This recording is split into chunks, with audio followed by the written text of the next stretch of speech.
2 నెలల్లో ట్రంప్కి మధ్యంతర ఎన్నికలు ఉన్నాయి. ఇక్కడ ఇది ఇరాన్ గెలిచినట్టుగా భ్రమింపచేసే మీడియా ఫోకస్ వాళ్ళిద్దరికి నష్టం. అందుకని నేను నిరంతరం యుద్ధం జరుగుతున్నట్టు ఆపేమంటారు 2 రోజుల పాటు, మళ్ళీ 4 ఆయిల్ ట్యాంకర్లు అమ్ముకుంటారు, ఇరాన్ డబ్బులు సంపాదించుకుంటుంది, అమెరికా ఇజ్రాయిల్ సంపాదించుకుంటాయి, ఆయుధాలు ఎన్ని కాస్త ఊపిరి పీల్చుకుంటాయి, మళ్ళీ బిగిన్ చేస్తాయి. రాబోయే 6-7 నెలల పాటు యుద్ధం కొనసాగుతూనే ఉంటుంది.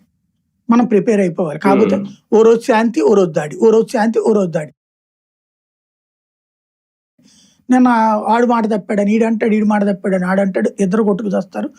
జనా నష్టం తక్కువే ఉంటుంది, ఆస్తి నష్టం ఎక్కువ ఉంటుంది, ఆయుధ వ్యాపారాలకు మంచి డిమాండ్ ఉంటుంది, అలాగే ఆయిల్కి సంక్షోభాలు ఎదురవుతూ ఉంటుంటాయి.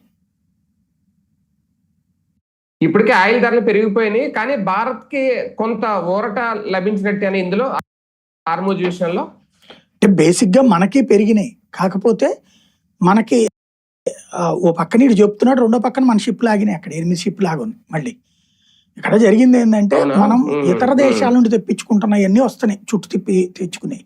హార్మూజ్ జలసంధి దగ్గర ఎక్కడ మనకి సమస్యలు ఉన్నాయి. కాకపోతే ఏంటంటే మిగతా వాళ్ళకి 10 షిప్పులు ఆగితే మనకి 5 షిప్పులు ఆగుతున్నాయి. మనం 10 షిప్పులు తెస్తున్నాం, మనకి 5 ఆగుతున్నాయి, 5 వస్తున్నాయి. అందులో డబ్బులు ఇచ్చి తెచ్చుకుంటున్నామా? అసలు జరుగుతున్న గొడవ ఏంటంటే అంతే, ఎవరికైనా తప్పట్లేదు అక్కడ. ఇంకోటి అన్నిటికంటే ముందు వాడికి ఇచ్చే డబ్బులు కాదు, ఇన్సూరెన్స్ డబ్బులు భారం అవుతున్నాయి.